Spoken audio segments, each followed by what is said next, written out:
안녕하세요. 저는 서울에서 사업체를 운영하고 있는 머지않아 지천명의 나이가 되는 싱글녀입니다. 여러분, 살면서 천륜이라는 말을 한 번씩 들어보셨죠? 사전에서는 천륜을 부모 형제 사이에서 마땅히 지켜야 할 도리, 혹은 부모와 자식 간의 하늘의 인연으로 정하여져 있는 사회적 관계나 혈연적 관계라고 정의하고 있습니다. 저는 현재 성공한 여성 사업가이지만 천륜을 저버린 죄로 평생을 고통 가운데 살아왔습니다. 제가 무슨 이야기를 하려는지 궁금하시다고요? 지금부터 그 이야기를 들려드리겠습니다. 저는 강남 개발이 한창이던 1970년대에 서울의 한 부잣집에서 태어났습니다. 아버지는 건설업에 종사하셨는데 제가 태어날 쯤만 해도 중소업체였던 아버지의 회사는 70년대 한국건설회사의 본격적인 중동 진출과 강남 개발 등 여러 호재에 편승을 하면서 사세를 크게 확장을 했습니다. 아버지는 제가 태어나고부터 일이 술술 풀린다며 제가 복덩이라고 자라는 내내 저를 얼마나 이뻐하셨는지 몰라요. 어렸을 적에 저는 말 그대로 공주님이었습니다. 집안에서 일하시는 분들로부터 해서 학교에 가면 선생님과 남학생들까지 모두 다 저를 공주님으로 떠받들여 모셨습니다. 부잣집 딸내미에다 엄마를 닮아 큰 눈에 오똑한 코를 쏙 빼닮은 제 예쁜 외모는 누가 봐도 공주님 그 자체였습니다. 그렇게 아버지와 엄마에서부터 해서 주변에 모두 이쁘다 이쁘다 해주어서 그랬는지 제 인성은 솔직히 바르게 자라지 못했습니다. 어린 마음에 솔직히 제가 뭐라도 된 줄 알았습니다. 그렇게 저는 초등학교 내내 이쁨을 받았고 중학교에 올라가 좀 더 여성미를 갖췄을 때는 심심하면 남자친구를 갈아타며 그 동네의 여왕으로 군림했습니다. 그 과정에서 학생이 하지 말아야 할 부적절한 행동도 많이 했습니다. 중학교에 올라가면서 질이 안 좋은 친구들과 어울리며 술, 담배를 배우게 되었고 남자 경험도 굉장히 이른 나이에 했습니다. 그렇게 마음대로 살고 싶은 대로 마구 엇나갔습니다. 중학교 시절 동네의 여왕이었던 저는 고등학교에 올라가면서 더 큰 인기를 한 몸에 받았습니다. 그 동네를 넘어서 아예 그 학군 전체에서 가장 유명한 얼짱으로 소문이 나게 되었습니다.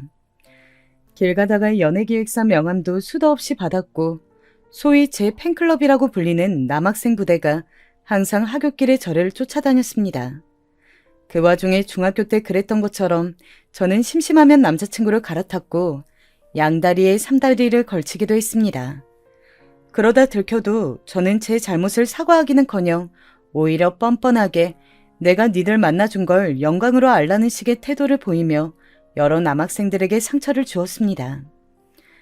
지금에 와서 생각해보면 사업이 바쁘다는 핑계로 늘 집을 비우는 아버지와 그런 아버지를 내조한다며 귀부인들 체면치레하는 사교 모임에만 정신이 팔려있던 엄마 사이에서 학창시절을 보내면서 저의 마음이 많이 허전하고 외로웠던 것 같습니다.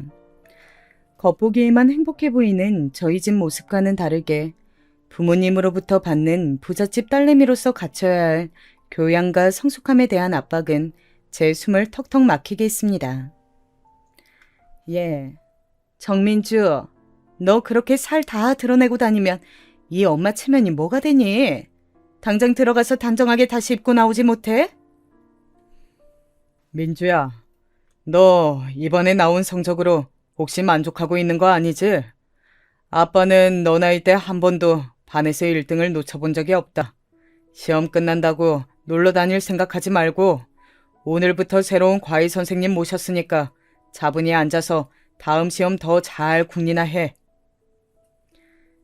이렇게 땡땡건설 정사장 때 외동딸이라면 마땅히 갖춰야 할 모습들에 대한 압박이 저를 자라는 내내 늘 짓눌러 왔습니다. 그래서 제가 뭐래도 예쁘다고 해주고 저의 말 한마디 한마디에 쩔쩔매는 남학생들의 모습을 보면서 어긋난 제 애정결핍을 채워갔던 것 같아요. 정말 많이 후회가 되고 저에게 상처받았던 남학생들에게 미안해집니다. 그렇게 저의 탈선과 문란함이 점점 더 심해질 무렵 그런 저에게 벌이라도 내리듯 인생에서 다시는 겪고 싶지 않을 큰 시련이 닥칩니다. 늘 제때하던 생리를 하지 않자 조금 이상하다 싶었는데 워낙 무신경하고 제멋대로 살았던 터라 그때는 대수롭지 않게 넘어갔습니다. 그런데 간만에 부모님이 다 모인 저녁 식사 자리에서 심상치 않은 조짐이 보였습니다. 예, 민주야. 너 왜 갑자기 헛구역질하고 그래? 속이 안 좋아? 몰라. 엄마, 갑자기 왜 이러지? 처음에 헛구역질할 때는 메스꺼림에 정신을 가누느라 여념이 없었는데 헛구역질이 가라앉고 나자 문득 불길한 생각이 스쳐 지나갔습니다. 혹시... 그 시절에는 지금처럼 임신 테스트기가 활발하게 상용화되던 시기가 아니었습니다. 너무나 무서웠던 저는 친한 친구를 한 명 붙잡고 산부인과로 달려가서 진료를 받았는데 아니나 다를까. 임신입니다.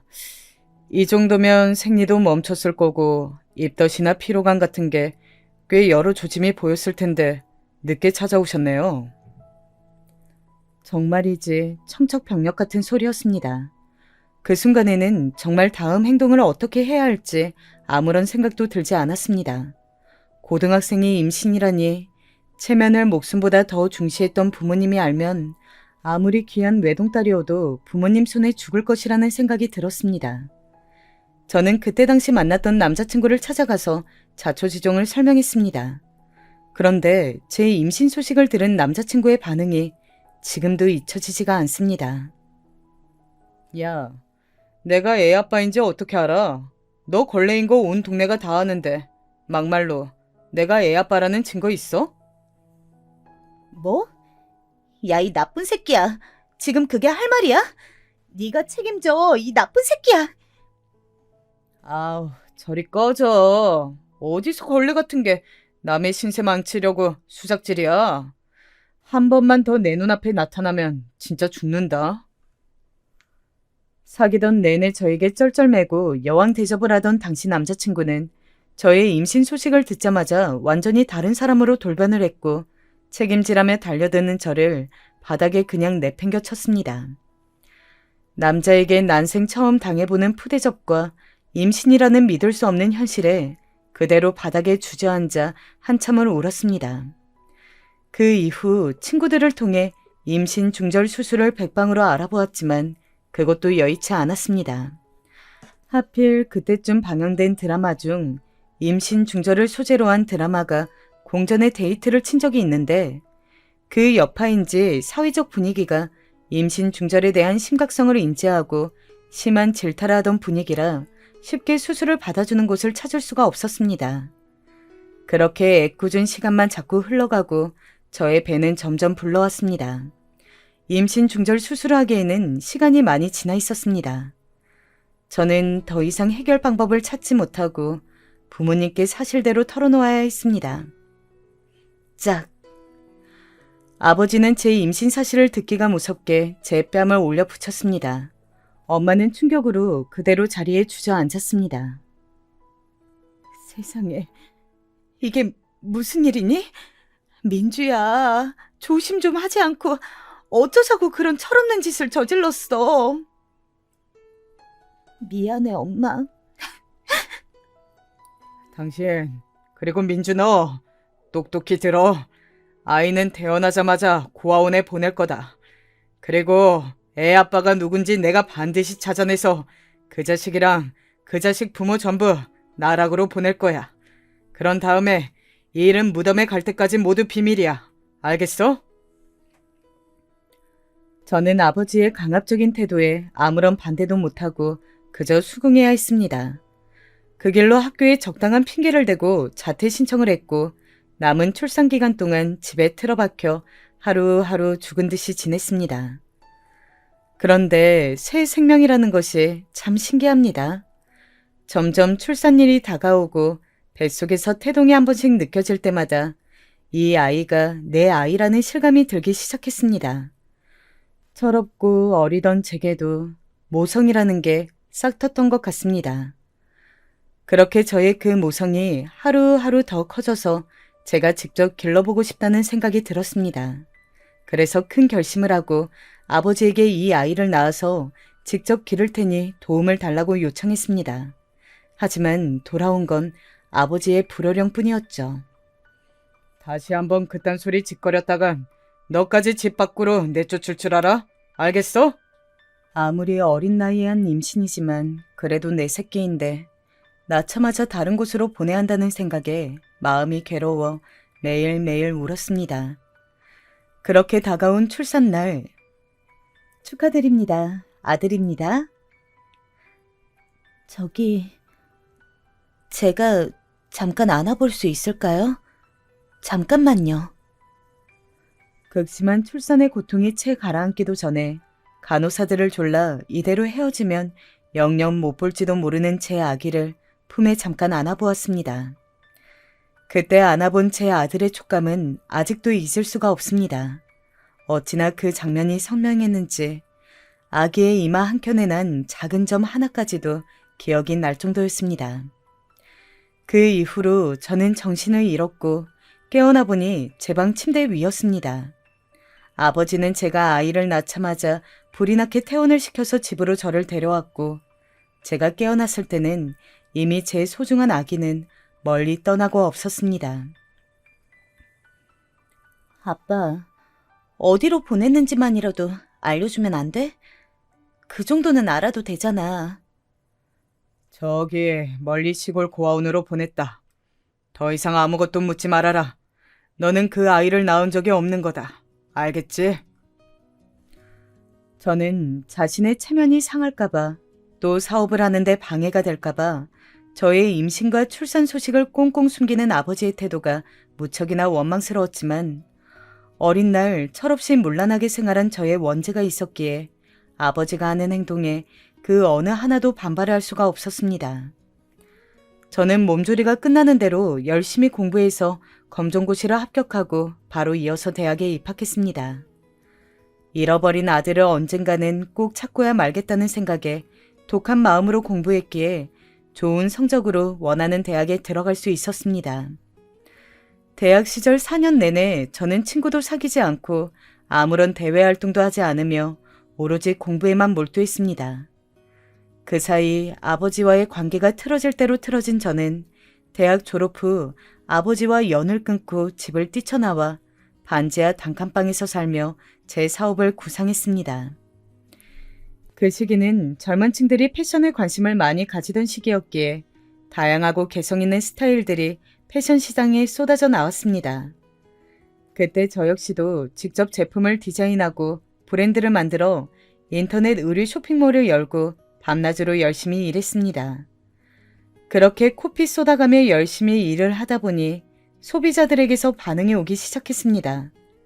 처음에는 수익이 손익분기점 선에서 간당간당 애를 태우더니 어느 시기를 지나자 손익분기점을 폭발적으로 뚫고 올라가 매출 곡선이 하늘 높은 줄 모르고 치솟았습니다.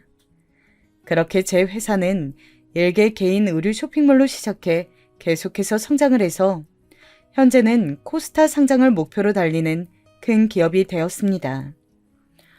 어렸을 적 부모의 그늘 아래 여왕놀이를 하던 철없던 계집아이가 이제는 스스로 만들어낸 자신만의 왕국에서 참 여왕이 되었습니다. 이제 잃어버린 내 아기, 내 아들을 찾아내기만 하면 되는 일이었습니다. 제가 저지른 인생의 모든 불행과 과오가 아들만 찾을 수 있다면 다 해결될 것만 같았습니다. 그래서 잃어버린 아들의 행방을 정말 백방으로 수소문해 보았지만 아버지가 어찌나 꽁꽁 숨겨두었는지 도무지 그 흔적을 찾을 수가 없었습니다. 그러던 어느 날이었습니다.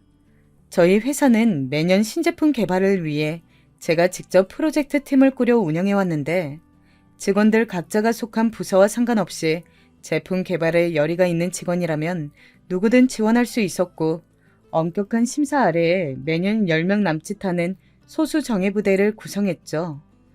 여기서 성과가 나면 고속 승진의 기회도 주어질 수 있고 본래 있던 부서에서 차출되어 참여하는 것이기 때문에 온전히 제품 개발에만 몰두할 수 있었습니다. 저는 새로운 프로젝트 팀의 구성이 발표되고 직원들을 독려하기 위해 거하게 회식 자리를 열었습니다. 그런데 이번에 모인 친구들은 에너지도 좋고 서로 죽이 잘 맞아서 그런지 회식 자리 내내 제 기분이 들떠 있었습니다. 그런 분위기에 취해 술을 조금 많이 마셨는데 저도 나이를 먹다 보니 젊을 때와 다르게 몸을 가누기가 많이 힘들었습니다. 잠시 몸을 일으켜 화장실을 가려는데 갑자기 어지러워서 허우적대다가 그만 넘어질 뻔하다가 겨우 자세를 바로잡았습니다. 대표님, 괜찮으세요? 그만 들어가셔야 하는 거 아니에요? 제가 차까지 모셔다 드릴까요? 아니, 괜찮아요. 간만에 기분이 좋아서 너무 많이 마셨나 봐요. 그런데 명수 씨라고 했죠? 작년에 입사하셨다고요. 이번에 제출한 포트폴리오 잘 봤어요. 아주 감각이 남다른데요? 내가 아주 기대가 커요. 우리 함께 잘해봐요. 네, 감사합니다, 대표님. 열심히 하겠습니다. 그런데 저는 명수 씨에게 악수를 건넸는데 악수를 하려고 손을 맞잡는 순간 갑자기 번개를 맞은 듯 눈앞이 번쩍하더니 그 이후로 기억이 없습니다. 다시 눈을 떴을 때는 응급실 침대 위였어요. 대표님, 괜찮으세요? 대표님! 멀리서 희미하게 들려오는 명수 씨의 목소리와 함께 저는 희미하게 눈을 떴습니다. 환자분, 정신이 좀 드세요?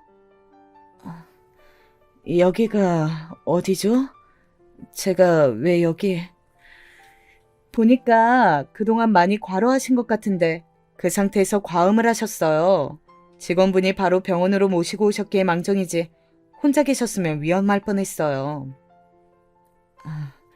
그랬군요. 고마워요, 명수 씨.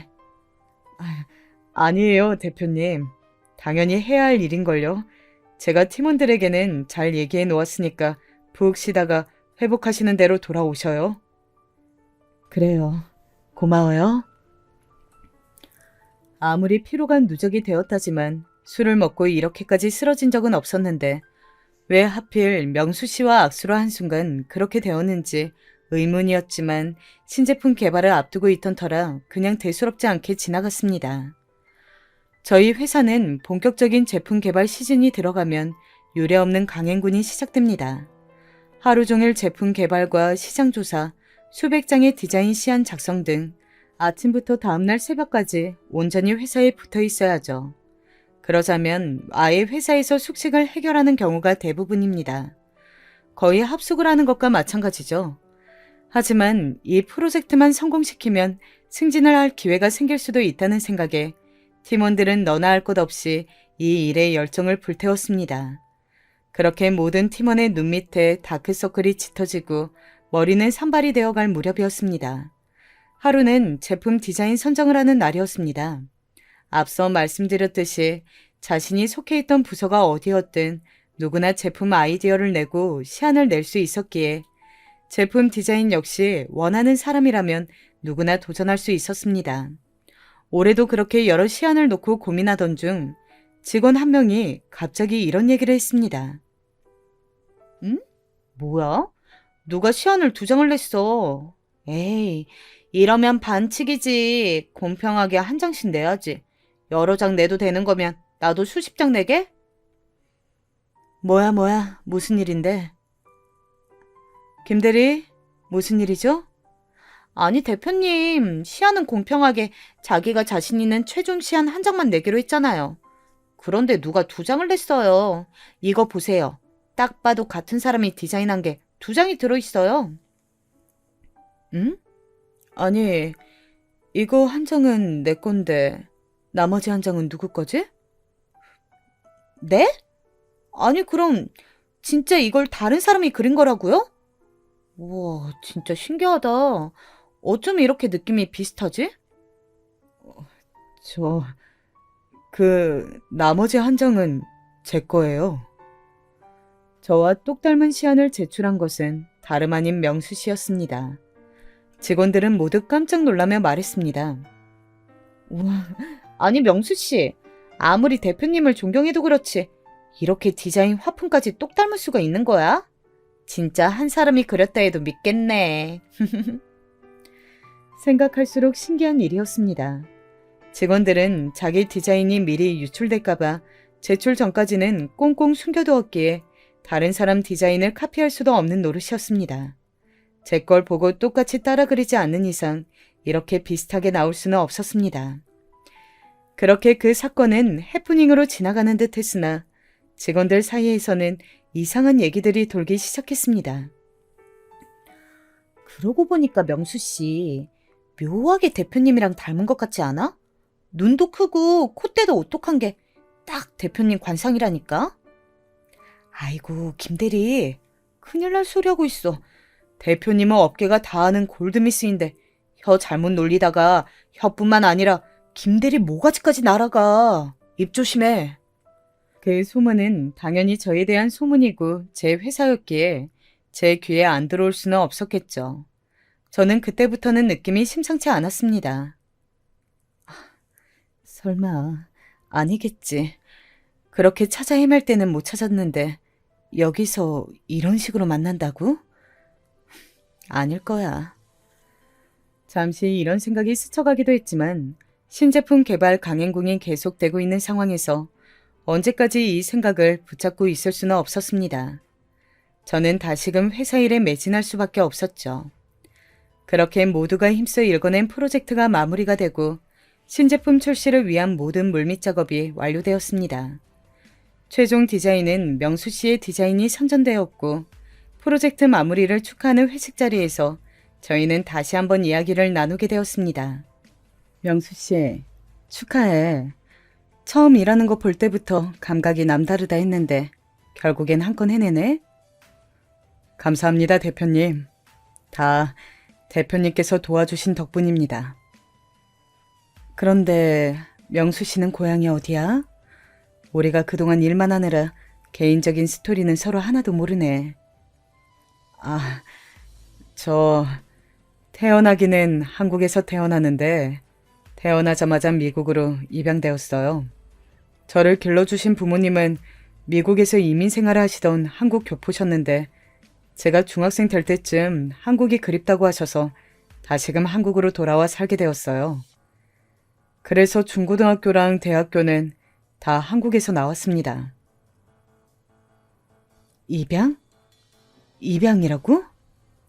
아, 그랬구나. 명수 씨도 참 사는 게 쉽지 않았겠네. 아니에요. 저희 양부모님이 둘 다 얼마나 좋으신 분인지 자라면서 사랑 많이 받고 자랐어요. 제가 입양되었다는 것도 나중에 다 커서 알았어요. 그때는 정말 어찌나 깜짝 놀랐는지. 명수 씨는 이 말을 하면서 동시에 이마를 덮고 있던 앞머리를 쓸어 올리는데 이마 한켠에 무언가 익숙한 점이 보였습니다. 저는 명수 씨 이마에 그 점을 보자마자 순간 얼음이 되었습니다. 설마 진짜 명수 씨가? 혹시나 정말 제가 그토록 찾던 아들이 아닐까 하는 생각이 머릿속을 스쳐 지나갔습니다. 사실 제 아들이 고아원에 보내졌다는 근거는 그저 아버지의 말 한마디일 뿐 어디에도 그 증거는 없었으니까요. 아버지가 대충 둘러대느라 고아원에 보냈다고 한 것이지 사실은 진짜로 입양을 보냈을 가능성도 있는 거잖아요. 그래서 다급해진 저는 재차 캐물었습니다. 친부모님은 찾아봤어요? 친부모님이 명수 씨 보고 싶어 할 수도 있잖아요. 명수 씨도 친부모가 어떤 사람들인지 궁금하지 않아요? 명수 씨는 다급하게 몰아붙이며 질문하는 제 모습을 조금 의아해하며 조심스럽게 대답했습니다. 아니요. 그게 그냥 안 찾으려고요. 친부모님도 다 무슨 사정이 있었겠죠. 전 그냥 그 부분에 대해 별 생각이 없어요. 무엇보다 저를 길러주신 부모님이 다른 집 10친부모님 부럽지 않은 훨씬 더 좋은 분들인데요. 저는 그렇게 말하는 명수 씨를 보며 마음속 한켠에 혹시나 명수 씨가 내가 찾던 아들은 아닐까, 신뢰를 무릅쓰고 한번 확인을 해볼까 하는 마음을 완전히 지우게 되었습니다. 이렇게 너무나 바르게 잘 자란 훌륭한 청년의 인생을 괜히 흔들고 싶지 않았거든요. 무엇보다 친부모를 찾을 마음이 별로 없고 지금의 양부모님이 너무나 좋은 분들이라는 말에 제가 제 욕심에 우리 관계를 확인해보는 것은 다시 한번 큰 죄를 짓는다는 생각이 들었습니다. 그렇게 그날의 혼란스러운 상황은 일단락이 되었고 다행히 새로 출시한 제품들은 시장에서 반응이 굉장히 좋았습니다. 프로젝트에 참여한 직원들은 모두 그에 상응하는 포상을 받았고 명수 씨 역시 제품 디자인에 기여한 공로로 인해 이전까지는 아무도 받아보지 못했던 엄청난 포상과 함께 곧바로 평사원에서 대리로 승진하는 영광을 얻었습니다. 그리고 그 신제품은 그의 소비자 브랜드 관련 여러 분야에서 대상을 타게 되면서 회사의 브랜드 이미지가 좋아진 것은 물론 명수 씨 본인의 사내 입지도 점점 올라가게 되었습니다. 중역들 사이에선 1계급 더 승진을 해야 하는 거 아니냐는 얘기까지 나왔습니다. 그런데 잘 아시다시피 한국인은 질투의 민족이잖아요. 남 잘되는 꼴은 절대 그냥 두고 볼 수 없는 그 문화가 아쉽게도 제 회사에도 있었습니다. 명수 씨의 승승장구를 질투한 누군가가 어떻게든 명수 씨의 명성에 흠집을 내고 싶었던 모양입니다. 자기, 그 소문 들었어? 기획팀 진명수 씨, 대표님 숨겨둔 아들이라며? 우리 대표님 그렇게 공정, 공평, 수평적인 기업 문화 강조하더니 결국 자기 핏줄에는 어쩔 수 없나 봐. 인간은 다 똑같다니까. 어머, 그게 정말이야? 그러고 보니 이상하게 닮긴 했어. 나랑 친한 김대리, 이번에 신제품 개발 프로젝트 팀원이었잖아. 김대리한테 들었는데 글쎄, 디자인 시안 블라인드 테스트를 하는데 대표님 시안이랑 진명수 씨 시안이 마치 한 사람이 그린 것처럼 느낌이 너무 똑같더래. 진자식이 아니고서야 그럴 수가 있겠어? 그렇게 회사에서 저와 명수 씨에 대한 소문이 퍼져가면서 제 몸과 마음의 상태가 많이 안 좋아졌습니다. 명수 씨와의 일은 그냥 저 하나만 묻어두고 살면 될 일이라고 생각하고 묻어두며 살려고 했는데 밤마다 꿈에 떠나보낸 아기가 나와서 울부짖었습니다. 어떤 날은 꿈속에서 아기의 이마에 난 작은 점이 점점 커지더니 엄청난 크기의 바위가 되어 저를 짓누르기도 했습니다.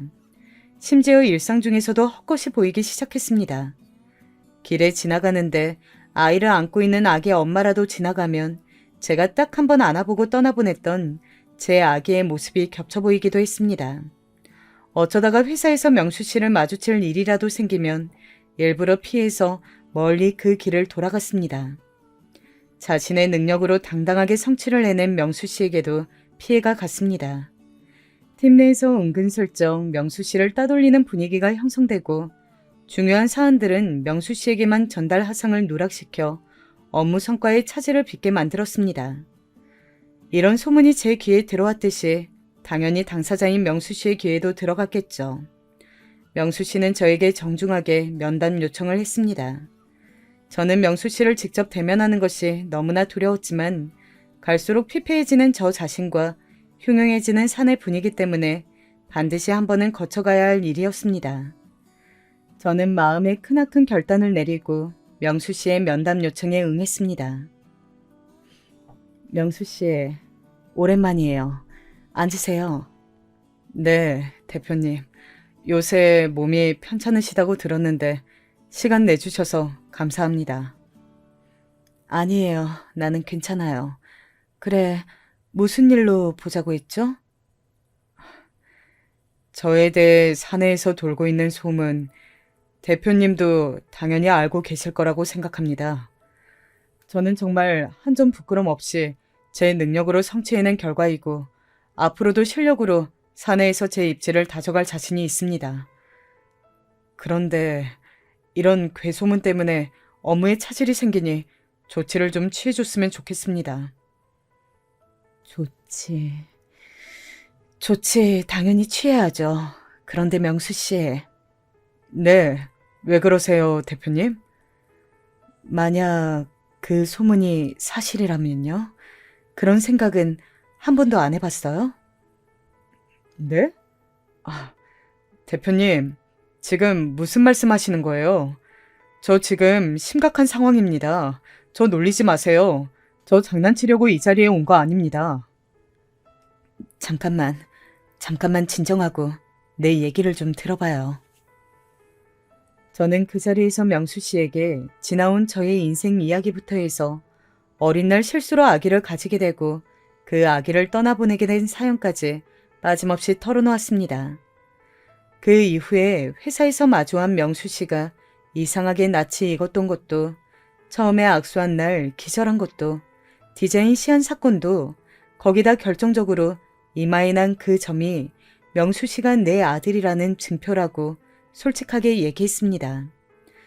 그러나 너무 잘 자라서 올바른 사회인으로 우뚝 선 명수 씨를 흔들고 싶지 않았고, 명수 씨를 너무 잘 길러준 양부모님께 큰 죄를 짓는 일이라 생각했다고요. 무엇보다도 친자식을 버린 죄인으로서 차마 당당하게 명수 씨 앞에 친엄마로 설 수 없어 이 사실을 무덤까지 가져가려고 했다고 얘기했습니다.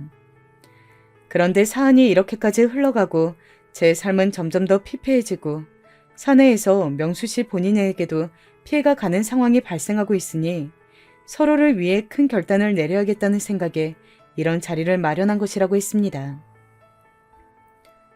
진짜 확인 해볼래요? 잠깐만요, 대표님. 저 이런 얘기를 들을 거라고는 기대하고 온 게 전혀 아니라서 지금 머릿속이 너무 혼란스러워요. 아니, 그리고 애초에 제가 대표님 아들이라고 어떻게 그렇게 확신하세요? 고작 어쩌다 한번 디자인 시안 비슷하게 나온 거요? 고작 제 이마에 난 점이요? 시안이야 우연하게 비슷했다 치고 점 이야기는 대표님의 일방적인 주장이잖아요. 막말로 대표님이 점 이야기 꾸며내서 내 아들은 이마에 점이 있었다 우기기만 하면 제가 아무것도 모르고 속을 수밖에 없는 상황 아닌가요? 그렇게까지 저를 속여서 대표님이 얻고자 하는 게 도대체 뭔데요? 명수 씨, 내가 하고 싶은 질문을 명수 씨가 아주 적절하게 그대로 해주네요. 내가 이 상황에서 명수 씨 속여서 친자 확인을 해서 제가 얻는 게 뭐가 있겠어요? 제가 돈이 생기나요? 사회적인 명성이 생기나요? 아니요. 나는 그저 잃어버린 내 아들을 다시 찾고 싶을 뿐이에요. 태어나자마자 냉정하게 아들을 버리신 분이 이제 와서 뻔뻔하게 하실 말씀은 아닌 것 같네요.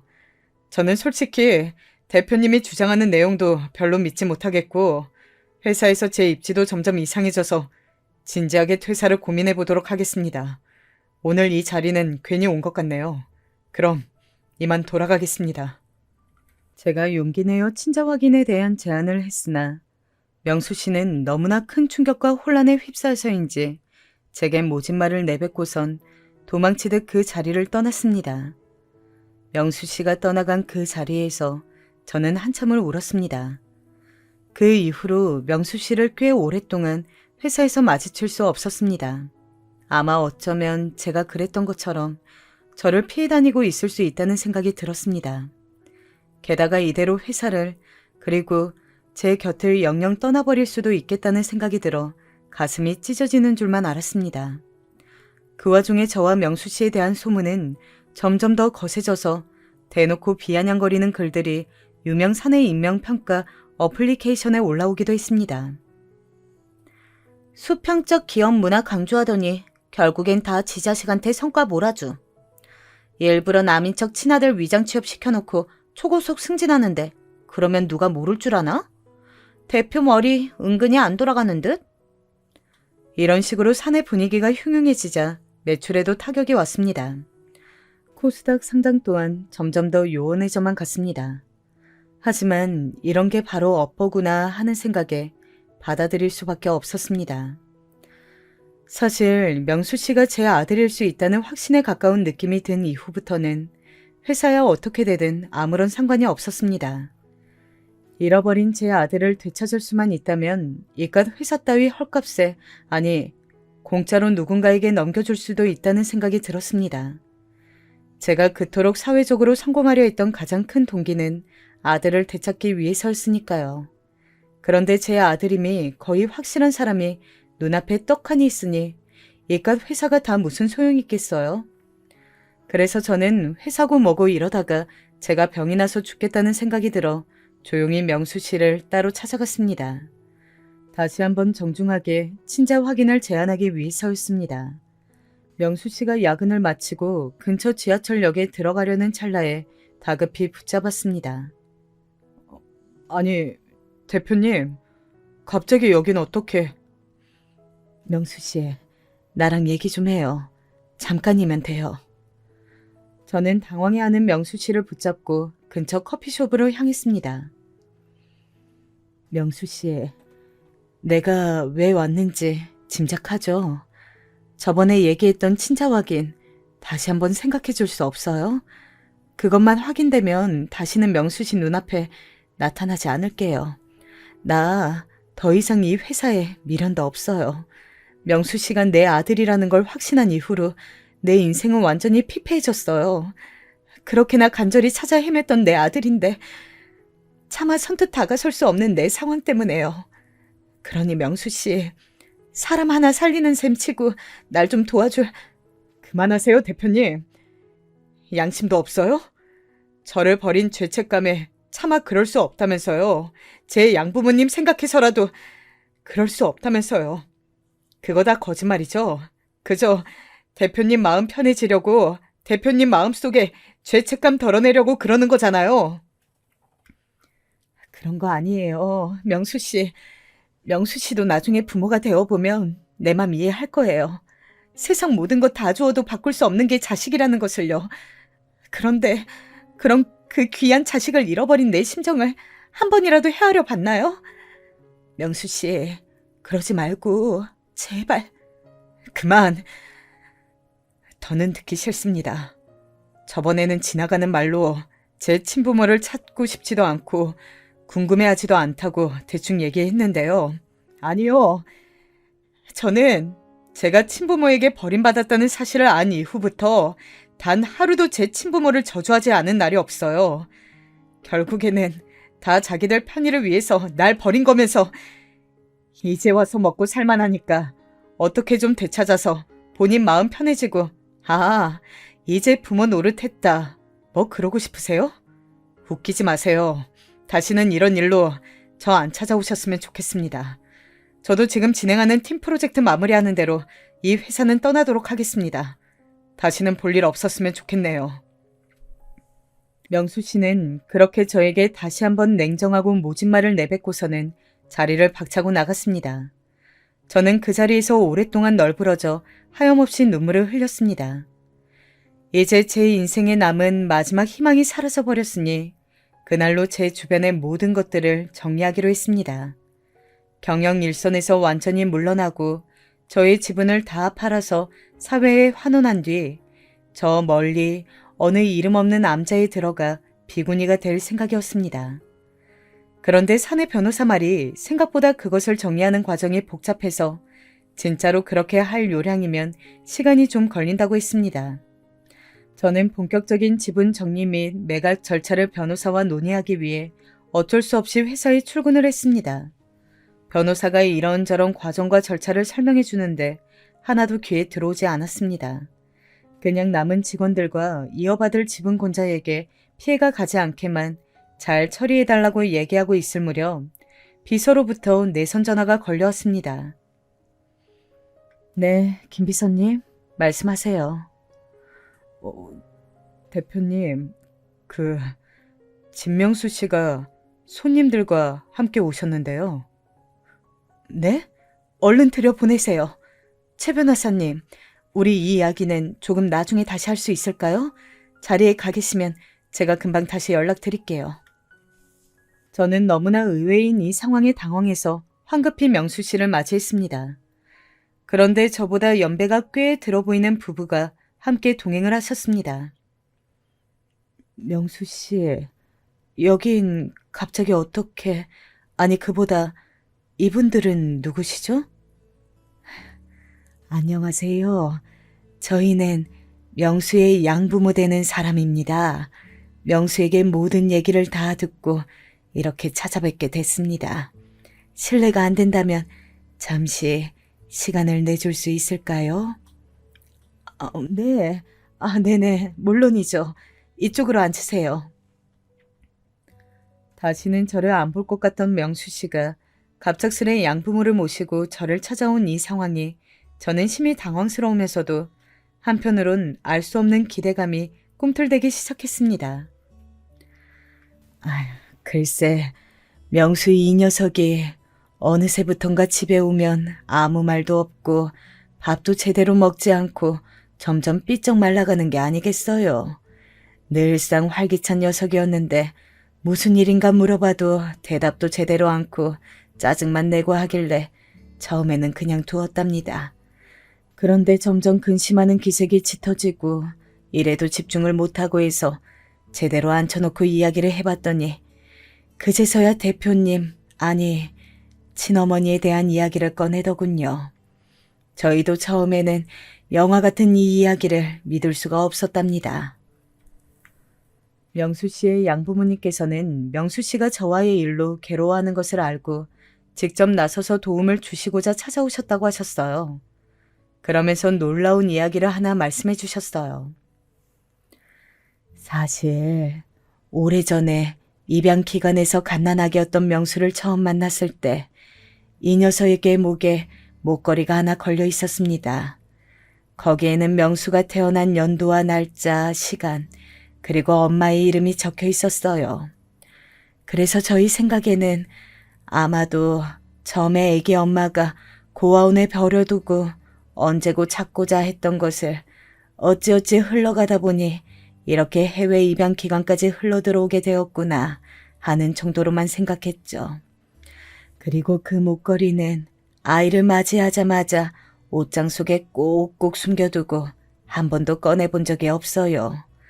행여라도 나중에 진짜 친엄마를 찾게 되면 골치 아파지겠다 생각도 솔직히 들었고, 이제는 우리 아이인데 이전 삶의 기억은 애초에 아이에게 없던 것으로 해두는 것이 좋겠다는 생각에서였죠. 그러니 아기 엄마 이름이 뭐라고 적혀 있었는지도 이미 까먹은 지 오래였어요. 그런데 명수 이 녀석이 대표님 얘기를 털어놓으니까 무려 30년 전 옷장 속에 처박아 두었던 그 목걸이가 생각이 나는 게 아니겠어요? 그래서 불이 나게 옷장 속을 뒤져 그 목걸이를 찾아냈는데 여기 이것 좀 보세요. 양부모님께서 꺼낸 목걸이는 저도 처음 보는 목걸이였는데 거기에는 너무나 명확하게 이렇게 써 있었습니다. 아기 생일 95년생 03월 06일 11시 아기 엄마 76년생 정민주. 그 목걸이에 선명하게 쓰여 있는 아기의 생년월일과 제 이름에 저는 놀라움을 감출 수 없었습니다. 아마도 이 목걸이는 저와 아기를 생리별시킨 잔인하게 그지없었던 아버지가 마지막으로 저를 위해 남겨둔 선물이었나 봅니다. 아마 처음에는 진짜로 고아원에 보내려고 만들어 놓았던 것 같은데 어떤 운명의 흐름이었는지는 알 수는 없지만 명수 씨는 결국 해외로 입양을 보내셨던 것 같아요. 명수와 오랫동안 고민하고 논의했습니다. 대표님, 친자 확인 진행하시지요. 명수에게도 자신의 친엄마가 누구인지 확인할 권리가 있습니다. 명수도 결심을 굳혔고요. 저희도 만약 명수의 친엄마가 대표님 같은 분이라면 얼마든지 확인시켜드리고 친핏줄의 정을 다시 이어드리는 것이 맞다고 판단했습니다. 이렇게 여러 정황 증거가 명확한 이상 더 미룰 이유가 없습니다. 대표님, 지난번엔 정말 죄송했습니다.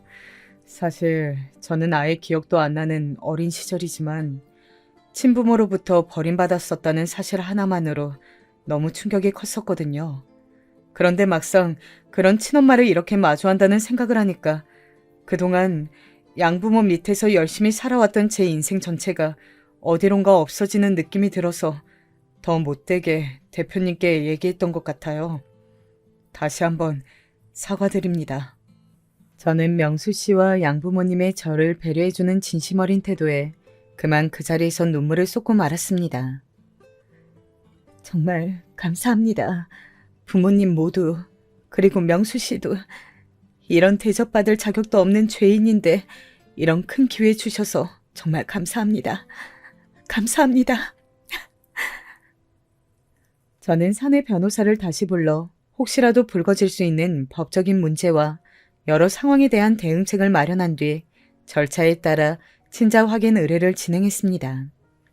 생각보다 결과 확인이 오래 걸려 제 마음을 초조하게 했습니다. 명수 씨가 만약 제 아들이 맞다면, 혹시 아니라면 양쪽 경우의 수에서 수많은 생각이 오가며 저를 괴롭게 했습니다. 결과를 기다리는 며칠 동안 한 끼도 제대로 못 먹었습니다. 그렇게 결과지가 도착한 날, 저는 명수 씨와 양부모님을 정중하게 다시 자리에 모셨습니다. 그렇게 모두가 함께 한자리에서 열어본 결과지에는 너무나 명확하게 써 있었습니다. 친자일 가능성 99.9%. 명수 씨, 아니. 내 아가 정말 내 아들이 맞구나. 대표님, 아니, 제가 어떻게 불러야 하는 거죠? 세상에. 내 아가 이리 오너라. 한 번만 안아보자. 30년을 찾아 헤맨 제 친아들이었습니다. 마음 한켠에 늘 쿵구멍을 낸 채로 천륜을 저버렸던 저에게 내린 오랜 저주가 풀리는 순간이었습니다. 그렇게 저는 제 친아들을 안고서 하염없이 울었습니다. 어머님, 아버님, 정말 감사합니다. 두 분께서 허락해 주셨기에 가능한 일이었어요. 정말 감사합니다. 감사합니다. 저는 그 일이 있고 양부모님과 아들의 동의를 얻어 사내 게시판에 저와 아들의 모든 이야기를 빠짐없이 다 공개했습니다. 지난날 철없는 저의 행동으로 인해 아들을 떠나 보내야 했던 과거와 다시 회사에서 마주했을 때의 드라마틱한 이야기들, 그리고 그로 인해 저의 마음이 얼마나 괴로웠는지, 소문의 곡해가 점점 심해지면서 회사에는 얼마나 큰 위기가 닥쳤는지, 회사의 대표로서 이 모든 사태를 실감하고 책임을 다해 모든 것을 정상으로 되돌려 놓겠다는 이야기를 진솔하게 써내려 갔습니다. 저의 그 글이 올라온 후 사내는 난리가 났습니다. 위장 취업인이 의도적으로 친아들에게 성과를 몰아준다느니 하는 괴소문은 온데간데 없이 사라지고, 제 어린 날 실수에 대한 동정 여론과 함께 영화보다도 더 영화 같은 저의 아들의 이야기에 눈시울을 붉히는 직원들도 많았습니다. 그와 동시에 사내외의 여론도 다시 좋은 쪽으로 해결이 되면서 매출은 정상 궤도에 올라섰습니다. 그렇게 평생을 걸쳐 저의 삶을 짓눌려오던 큰 숙제가 해결이 되었습니다. 이제 저의 삶에 남은 더 이상의 여한은 없었습니다. 신기하게 그 일이 해결이 되니까 회사를 정리하려고 했던 마음도 싹 사라지고 오히려 더 힘을 내서 일을 하게 되었습니다. 이제 남는 삶 동안 내 일에만 집중하면서 아들의 앞날을 위해 무운을 빌어주는 일만 남았다고 생각했습니다. 그렇게 모든 것이 일단락 됐을 무렵 아들은 다시금 제 사무실로 찾아왔습니다. 대표님, 이거... 아들이 내민 것은 다름 아닌 사직서였습니다. 아니, 명수야, 갑자기 왜 그래? 회사에서 또 무슨 힘든 일이 생겼니? 말해봐봐. 아니요. 사실 오래전부터 제 브랜드를 꼭 런칭해보고 싶었거든요. 그런데 이렇게 대표님과 관계도 밝혀지고 해서 제가 이 타이밍에 회사를 떠나는 것이 가장 적절하겠다는 생각이 들었어요. 절대 불편하거나 그래서 떠나는 거 아니니까 혹시라도 오해는 하지 마세요. 사실 팀장님한테 제출하는 게 절차상 맞지만 그래도 직접 얼굴 마주보고 말씀드리는 게 맞는 것 같아서 이렇게 찾아왔어요. 대표님과 저와의 관계를 떠나서 한 사람의 사원으로서 이 회사에서 정말 많은 걸 배웠습니다. 그동안 정말 감사했습니다, 대표님. 영영 이별하는 거 아니니까 너무 걱정하지 마세요. 그리고 이제는 엄마라고 불러도 되죠? 그럼 되지. 되고 말고. 아이고, 우리 아들. 엄마가 미안하다. 새로 일 시작하는데 도울 게 있으면 얼마든지 얘기해. 이 엄마가 다 도와줄게. 다 해줄게. 갑작스러운 아들의 퇴사 통보가 반갑지는 않았지만 길게 생각해보면 아들을 위해서도 회사를 위해서도 그리고 저를 위해서도 그렇게 하는 것이 맞다는 생각이 들었습니다.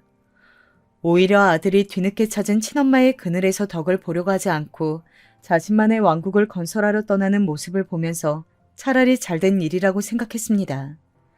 어릴 때 헤어진 트라우마 때문인지 자꾸만 아들이 나서는 뒷모습에서 다시 또 못 보는 것은 아닐까 불안한 마음에 눈물이 앞을 가렸지만 온전히 응원하는 마음만은 남긴 채 그렇게 회사에서 떠나 보내주었습니다.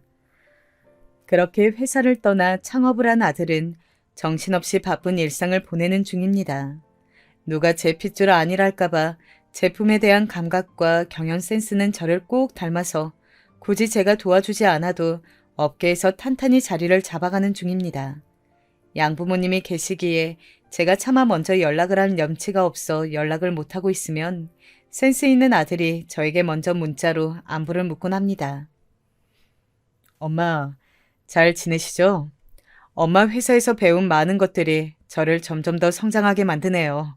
또 일한다고 점심 거르지 마시고 식사 잘 챙겨 드세요. 사랑해요.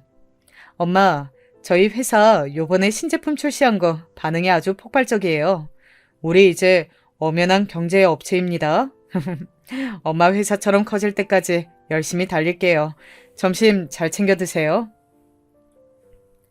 남들에게는 그저 흔한 안부 문자일지 몰라도 저는 아들에게서 이렇게 한 번씩 문자를 받을 때마다 하염없이 눈물이 주르륵 흘러내립니다. 이렇게 못되고 철없는 애미에게서 어쩜 이렇게 바르고 착한 아이가 태어났는지 감격스럽기도 하고 제 남은 생에서 친아들과 문자를 주고받는 이런 소소한 행복을 누릴 것이라고는 전혀 생각지 못했기 때문입니다. 천륜을 저버린 제가 이런 행복을 누려도 되는 걸까요? 가끔은 많이 불안해집니다.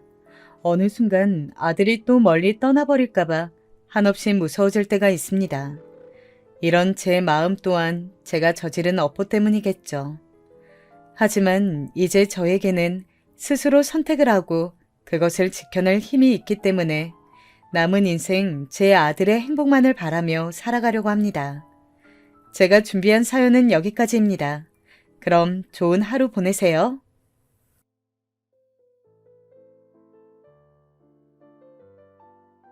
안녕하세요. 시장에서 생선 파는 아줌마입니다. 손님이 없을 때 자주 보는 채널인데 댓글로 많은 분들이 위로해 주시더라고요. 저도 위로 좀 받고 싶어 사연을 보냅니다. 일찍이 남편을 잃은 제가 할 수 있었던 것은 장사뿐이었습니다.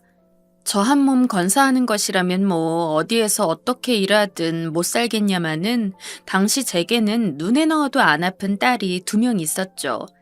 저는 대충 살아도 아이들만큼은 그렇게 하기 싫었습니다. 그렇기에 이거 아니면 죽는다는 다짐을 가지고 시장에서 장사를 시작하게 되었습니다. 매일같이 허리 한번 못 펴고 생선을 팔기 위해 목청을 높이고 아침 일찍 나가서 밤 늦은 시간까지 일을 멈추지 못하는 생활은 당연히 너무 힘들었습니다. 비록 좋은 형편은 아니었지만 그래도 가족 챙기기 위해서 위할 줄 아는 남편이 있던 시절이 그리웠고 애들 재워놓고 몰래 혼자 눈물을 훔친 적도 많습니다. 간경화로 세상을 뜬 남편이 원망스러워서 홀로 납골당에 가서 남편이 자리하고 있는 곳을 보며 한탄을 토로하기도 했죠. 당신 왜 이렇게 일찍 가서는 날 힘들게 하는 거야? 우리 수연이랑 수진이는 어떻게 하라고? 솔직한 말로 처음에는 열심히 하고자 하는 노력보다는 포기하고 싶은 순간이 더욱 많았습니다. 하지만 늦은 밤까지 저희를 기다리다가 잠든 딸들을 보며 견뎠습니다. 딸들이 저에게는 통증을 참게 해주는 약과 같았습니다. 참 신기한 게 매일같이 늦은 시간까지 일하며 집에 가는 길은 너무 고되고 힘든데 집에 들어가서 딸들 얼굴을 보면 적어도 그 순간만큼은 모든 통증이 가시고 그래, 내일 하루만 더 힘내자 라는 마음을 가지게 되더라고요. 그리고 참 다행스럽게도 딸들은 어린 나이부터 조숙한 편이었습니다. 딸들도 이르게 아빠를 잃은 것일 테니 한 번 정도는 저한테 엄마, 아빠 보고 싶어. 라는 말을 할 법도 한데 단 한 번도 아빠 이야기를 하지 않았으며 조금이라도 저에게 도움이 되고 싶다고 고사리 같은 손으로 설거지를 하기도 했습니다. 참 고맙고도 미안했죠. 만일 딸들이 여느 가정과 같이 건강하고 돈 잘 버는 부모 밑에서 태어났다면 조금 더 어린애인 채로 오래 있을 수 있었을 텐데 너무 어린 나이부터 어른이 되어야 했던 것 같았거든요. 수연아, 수진아, 엄마가 많이 미안해. 지금 생각하면 부끄럽지만 하루는 그게 너무 힘들고 그래서 술을 마시고 술 냄새 풀풀 풍기며 집에 들어와서는 잠든 두 딸을 품에 안고 얼굴을 부비며 그렇게 혼자 중얼거리기도 했습니다. 그때 아이들은 제 손길을 깼는데도 일부러 아무 말도 안 하고 있었나 봐요. 다음날 술이 다 깨고 다시 시장에서 장사를 하기 위해 채비를 하는 저에게 와서는 엄마, 저희는 괜찮아요. 라고 이야기해줬거든요. 초등학교도 제대로 안 들어간 어린 딸들한테 그런 말을 듣는 순간 저는 제가 딸들을 지키겠다고 하면서도 내심 딸들에게 마음 어느 한구석을 의지하고 있었다는 것을 깨달았습니다. 더 이상 이렇게 나약하게 살 수 없다고 생각했고 그때부터는 더 굳건히 일했습니다. 시장에서 장사를 하는 것도 모자라서 같이 일하는 주변 상인들을 도우며 조금이라도 품삯을 받아 생활비에 보탰고 어떻게든 한 푼이라도 더 벌려고 악착같이 일했습니다. 아이고, 나이도 안 많은 처자가 아주 독하네, 독해. 그런 저를 보면서 연로한 동료 상인들은 대단하면서도 안쓰럽다는 눈빛으로 저를 보고는 했지만 다 괜찮았습니다. 확실히 시장에서 생선이나 팔기에는 그리 많은 나이가 아니었지만 저는 그 당시 뭘 가리고 안 가릴 그럴 처지가 아니었으니까요. 곧 딸들이 초등학교에도 들어갈 테고 나중에 중학교, 고등학교 그리고 대학까지 보내려면 하루가 멀다 하고 일에 집중해야 했으니까요. 사람이 시간 가는 걸 모르고 일을 하다 보니 정말 순식간이더라고요. 아직 어려서 말도 제대로 못하던 애들은 금세 교복을 입을 정도로 훌쩍 커서는 고등학생이 되었고 젊었던 저도 이제는 완연히 아줌마라고 불릴 수 있을 정도로 나이가 들었습니다. 젊은 시절 고생하느라 다 떠나보내기는 했지만 아쉽지는 않았어요. 정말 아쉬운 게 있다면 제가 돈 버느라 바빠서 딸들과 변변찮은 여행 한번 못 갔다는 점뿐이었죠. 엄마로서 해준 것도 별로 없어서 사춘기 겪으며 원망스러웠을 법한데 그래도 싫은 소리 한 번 안 하고 알아서 자매끼리 잘 보듬으며 큰 게 유일한 제 위안이었습니다. 당시 첫째는 성적이 무척 잘 나와서 늘 전교 상위권에 있었습니다. 담임 선생님이 전화를 해서 수연이는 공부를 엄청 잘해서 지금 이대로만 가면 서울대는 문제될 것도 없어요. 라고 이야기를 할 정도였죠. 반대로 둘째는 공부와는 조금 거리가 있었습니다.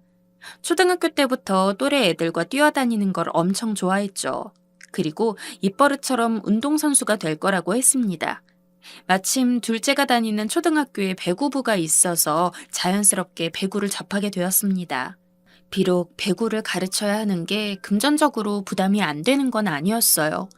그래도 딸이 좋아하니까 뒷바라지를 해야만 했습니다. 하지만 제가 벌어야 생활을 할 수 있었기 때문에 딸이 대회에 나가거나 운동을 할 때 다른 학부모처럼 한 번도 찾아가 보지 못했습니다. 항상 미안해하는 저를 보며 오히려 딸은 괜찮다며 저를 위로해 주었어요. 국가대표까지는 바라지도 않았습니다. 꼭 국가대표가 되지 않는다고 하더라도 그 외에 둘째가 원하는 길이 있다면 그게 무엇이든 그 방향으로 나아갔으면 좋겠다는 마음뿐이었어요. 하지만 둘째가 고등학교 2학년이 되었을 때 배구 시합에 나갔던 둘째는 큰 부상을 입게 되었습니다. 다행히 일상생활에 지장이 있는 것은 아니었지만 모든 몸의 부위를 무리하게 쓰는 운동을 더 하기에는 힘든 상황이었죠. 어린 게 저 걱정할까봐 티도 안 내고 앞에서는 엄마, 괜찮아. 꼭 배구 선수 안 해도 돼. 라고 이야기해놓고 밤에는 저 몰래 혼자 끙끙거리며 우는 게 얼마나 안쓰러웠는지 모르겠습니다.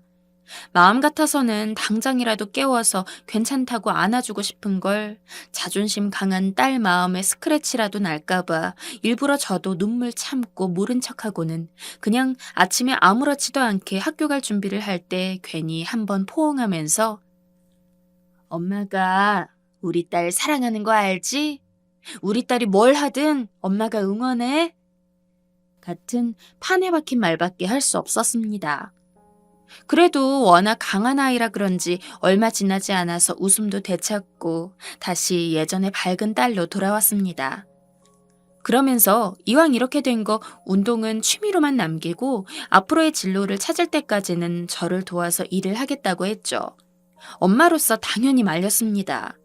진로를 찾는 거야 시간이 더 걸려도 괜찮은 거지만 굳이 그 빈 시간에 고되고 힘든 일을 시키고 싶지는 않았으니까요.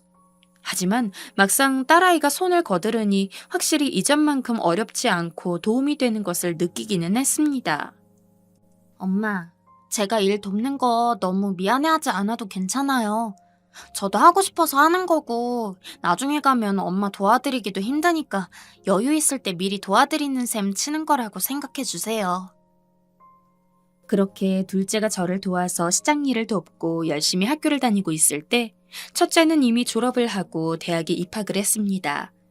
우리나라에서 유명한 대학교라면 바로 세 손가락 안에 꼽히는 이름 있는 대학교 중 하나에 당당히 합격해서 기쁜 마음에 입학금도 대주고 이후 등록금 걱정하지 말고 열심히 공부만 하라고 했죠. 첫째는 저에게 고맙다고 이야기는 했지만 어쩐지 성인이 된 이후로는 예전만큼 모녀 사이가 가깝지는 않은 느낌이었습니다. 처음에는 첫째가 대학을 다니느라 바빠지고 대신 둘째랑 붙어있는 시간이 늘어나다 보니 상대적으로 그런 기분이 드는 줄 알았어요. 하지만 확실히 미묘한 거리감이 있었습니다. 딸, 오랜만에 엄마랑 장이나 보러 갈까? 죄송해요. 과제 때문에 너무 바빠서요. 평소 대화도 자주 했고 함께 장을 보러 가거나 쇼핑을 한 적도 많았지만 대학에 가서는 단 한 번도 저와 둘이 시간을 보내지 않았죠. 그나마 둘째도 껴서 가족끼리 다 같이 어딘가를 가는 때에나 억지로 따라오는 느낌이었습니다. 솔직히 서운했어요. 풍족한 집안에서 여유롭게 자라지 못하게 한 건 미안하지만 그래도 제 나름대로 딸아이 챙기기 위해서 하루도 빠짐없이 일하며 노력했고 그 결과 혹여나 딸이 공부하는 데 힘들고 부담될까봐 4년치 등록금까지 전부 모아둔 채 편하게 학교 다니라고 한 상황인데 왠지 그런 상황에 대한 고마움은 하나도 없어 보였으니까요. 그래도 엄마이기에 티내지 않았습니다. 서운함이 있다고는 해도 결국 그 서운함이 미안함을 넘어설 만큼 크지 않았기에 그냥 어른이 되니 새삼 엄마랑 붙어 다니고 그러는 게 괜시리 부끄럽고 겸연쩍은가 보다 싶어서 두었습니다. 첫째 대신 둘째는 날이 갈수록 저에게 살갑게 굴며 늘 엄마 엄마 하고 따라다니는 딸이어서 둘째를 보며 마음의 빈자리를 채웠죠. 아이 둘이 모두 성인이 되고 난 이후에는 아무래도 이전만큼 신경 쓸 게 없어서 그런지 좀 더 시간이 느리게 갈 거라고 생각했는데 오히려 어른이 되고 나니 하루하루가 정말 쏜살같이 지나가더군요. 예전보다는 일하는 걸 줄였는데도 불구하고 정신 차리고 나면 다음 날이고 첫째는 휴학 한 번 안 하고 쭉 4년간 학교를 다니면서 대학교를 졸업하였고 둘째는 성인이 되자마자 알바를 하면서 여전히 제 일을 돕다가 첫째가 졸업을 할 때쯤 취직 자리를 구해서 일을 시작했습니다. 정말 남부러울 거 하나 없었습니다. 시장 동료들도 제 어려운 사정을 다 알고 있었는데 딸들 이야기만 하면 하여간 그렇게 힘들게 살았어도 딸들 보면 기운이 쑥쑥 나겠어? 라며 농담을 던질 정도로 두 딸은 남들 보기에도 잘 커주었습니다. 게다가 첫째가 졸업한 지 얼마 되지 않았을 때 서울에서 이름만 대면 다 알 법한 유명한 대기업에 당당히 입사를 했는데 정말 그 기쁨은 이루 말할 수가 없을 정도였습니다. 간혹 유명한 연예인이 그 동네에서 나고 자라면 플랜카드를 거는 경우가 있었는데 예전에는 뭐 그런 거 가지고 저렇게 유난인가 싶었는데 막상 제가 그만큼 자랑할 자식이 있다 보니 저라도 당장 있는 돈 없는 돈 다 끌어모아서 첫째 딸 이름 크게 박은 플랜카드를 동네방네 걸고 싶었죠. 수연아, 정말 고생했다. 이 엄마가 잘해준 것도 마땅히 없는데. 사는 곳과는 지역 자체가 달랐기에 딸은 취직을 위해서는 서울에 올라가야 했고 저는 그전까지 최대한 첫째 딸과 시간을 보내고 싶었지만 딸은 입사 전에 회사 공부도 해야 하고 바쁘다는 이야기를 하며 예정보다 일찍 서울에 올라갔습니다. 설마 취직을 하면서까지 저한테 이렇게 내외를 할 줄은 몰랐지만 언니도 처음 취직하고 그러는 거라서 긴장해서 그러는 걸 거야.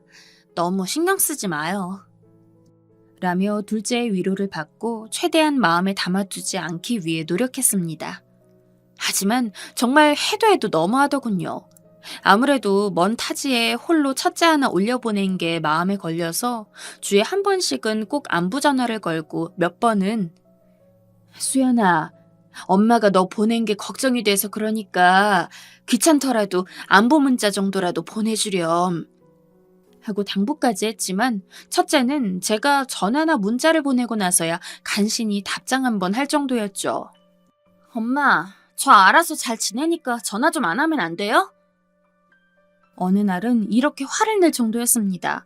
심지어는 명절 때도 고향에 오기는커녕 그때조차 연락이 없었으니 말 다 했죠. 딸의 안부를 알기 위해서는 가끔 바뀌는 카톡 프로필 사진을 보는 것이 유일한 방법이었습니다. 야속하기 이를 데 없었으나 참는 것 말고는 할 것도 없었죠. 그렇다고 서울까지 쫓아가서 왜 그렇게 연락을 안 하냐며 뭐라고 할 수도 없었으니까요. 하지만 이후 딸이 결혼에 대해 이야기했을 때 느낀 서름을 생각하면 단순히 연락 몇 번 안 한 정도는 별것도 아니었습니다. 딸이 처음 입사한 기업에서 5년 정도 근무했을 때였을 겁니다. 그래도 그때는 둘째가 첫째에게 뭐라고 했는지 가뭄에 콩나듯 먼저 연락을 줄 때도 있어서 그럭저럭 만족하며 지내고 있었죠. 그러던 어느 날 첫째에게 연락이 왔길래 오랜만에 안부 전화인가 보다 싶어서 받았더니 딸이 이런 이야기를 했습니다. 엄마, 나 결혼하고 싶은 사람 있는데 결혼 자금 좀 줄 수 있어요? 엄마가 예전에 나랑 수진이 결혼 대비해서 모아둔 돈 있다고 그랬잖아. 얼떨떨했습니다. 모아둔 돈이 있는 것도 맞고 그걸 딸아이에게 이야기한 적이 있는 것도 맞는데 대뜸 아무런 이런 방구도 없이 결혼 자금만 달라고 하니 놀랄 수밖에요. 일단 최대한 당황스러움을 숨기고 결혼? 좋은 사람 만났나 보네? 그러면 인사는 언제 오게? 라고 물었더니 인사? 인사는 가기 힘들 것 같은데? 라고 하더라고요. 아니, 아무리 멀리 살아도 결혼을 하는데 부모님한테 인사도 안 시켜주는 게 어디 있습니까? 너 바쁜 건 아는데 그래도 결혼까지 하면서 어떻게 엄마한테 사위도 안 소개시켜줘. 수진이도 자기 형부가 누구인지는 봐야 할 거 아니야. 신랑이 외국에서 사업하는 사람이라 지금도 외국에 있는데 여건상 바로 소개해주기가 힘들어. 그래서 결혼식도 외국에서 그냥 간단하게 올릴 거야. 소개는 신랑이 한국에 들어오면 그때 해줄게요. 아무리 그래도 그렇지. 딸이 결혼하는데 엄마로서 사위 얼굴 한번 못 본다는 게 이해가 되지 않아서 잠깐이라도 짬내서 얼굴 보여주는 게 맞지 않냐. 네 신랑 될 사람도 결혼까지 생각하고 있으면서 자기 부인 부모한테 인사도 안 드리려고 그러냐 등등 이야기를 했지만 첫째는 심드렁하게 그때만큼 서운했던 때도 없지만 그래도 딸아이 말이 아주 틀리지는 않았기에 그냥 제가 굽혔고 모아두었던 1억을 계좌로 보냈습니다. 그래, 네가 잘하겠지. 돈 보냈다. 그리고 결혼하고 상황 나아지면 꼭 소개시켜줘야 한다. 내가 맛있는 거 차려놓을 테니.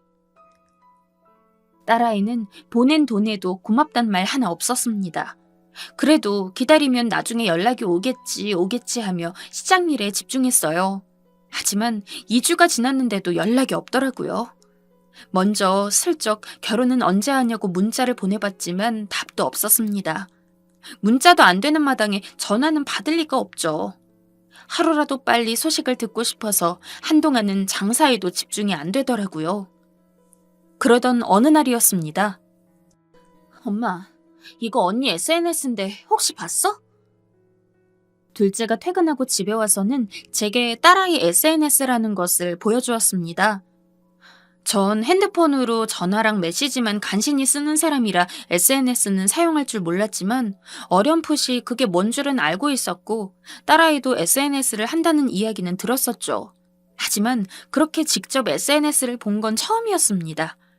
둘째가 보여준 SNS에는 첫째 딸과 아마도 첫째 남편으로 될 사람으로 보이는 남자, 그리고 식탁에 잔뜩 차려진 음식과 밑에 메시지에는 드디어 상견례. 너무너무 설레고 떨렸다. 우리 어머님이랑 아버님 완전 멋쟁이. 예비 시부모님 최고. 라는 글이 있었죠. 순간 손이 덜덜 떨렸습니다. 신랑이 외국에 있어서 어렵다느니 나보고 무식하다느니 어쩌고저쩌고 하면서 신랑이 바빠 결혼 먼저 간소하게 할 거고 나중에라도 오면 소개시켜주겠다고 해놓은 애가 정작 자기 엄마는 아무런 소식도 몰랐는데 자기 시부모 될 사람만 모셔놓고 상견례를 했다는 게 너무 어이가 없었습니다. 아니, 언니 진짜 너무한 거 아니야? 어떻게 이럴 수가 있어? 둘째는 길길이 화를 냈고 저는 머릿속이 정리가 안 돼서 한동안 아무 말도 못했습니다. 아까도 말했지만 부족함 없이 키우지는 못했을지언정 첫째 잘 되라고 제 인생은 하나 없이 살았다고 자부합니다.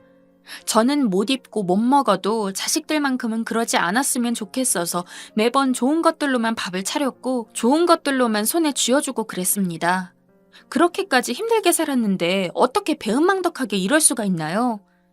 할 말을 정리한 후 둘째 번호로 첫째에게 전화를 걸었습니다. 보니까 제 번호는 피하는 것 같고 그래도 지동생 번호라면 받지 않을까 싶어서요. 여보세요? 아니나 다를까 제 전화였으면 이미 몇 번은 부재중 전화로 넘어갔을 텐데 동생 전화라고 한 번에 받았죠. 엄마다 하고 이야기하니 엄마가 수진이 번호로 갑자기 무슨 일이야? 라며 당황한 기색이 만연하더군요. 그러면서 여기 외국이라 시차가 달라서 곧 자야 하는데 바쁜 거면 다음에 전화해줘요. 라며 끊으려 드는데 그때까지도 거짓말을 친다는 게 너무 화가 나서 나 다 알고 있다. 너는 시부모 될 사람이랑 상견례 하면서 어떻게 엄마를 그 자리에 안 부를 수가 있어? 라며 화를 냈습니다. 엄마는 그런 것도 이해 못 해줘? 나라고 시댁에 부모님 소개 안 시켜주고 싶은 줄 알아? 우리 시부모님 두 분 다 교수님이신데 엄마가 상견례 나가면 내가 뭐가 되겠어? 게다가 곧바로 이어지는 딸의 말. 내가 오죽했으면 대역을 써서 상견례를 했겠어? 충격적이었습니다. 저는 지금까지 그냥 저 없이 시댁 식구한테 인사를 했다고만 생각했는데 부모 대역을 불러서 진짜 상견례를 치른 것이었어요. 상상도 못했던 이야기에 할 말을 못 찾다가 간신히 분노를 잠재우고 아무리 그래도 그렇지. 결혼은 집안끼리 하는 건데 지금이라도 솔직히 말해라. 그래야 네 결혼식이라도 내가 가지. 라며 첫째를 설득하려 했습니다. 자존심이 상했지만 딸을 위해서 끓어오르는 화를 억누르면서 조심스럽게 말을 했습니다. 제가 아무리 생각을 해봐도 이런 식의 결혼은 오래갈 수가 없거든요.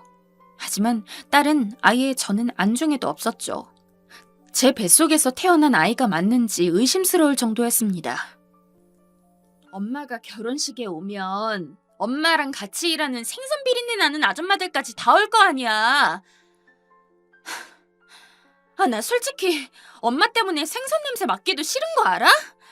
시장 따라가기도 싫었는데 엄마가 데려갈 때마다 어쩔 수 없이 갔어. 거기서 일하는 사람들도 얼굴 보고 싶지 않아.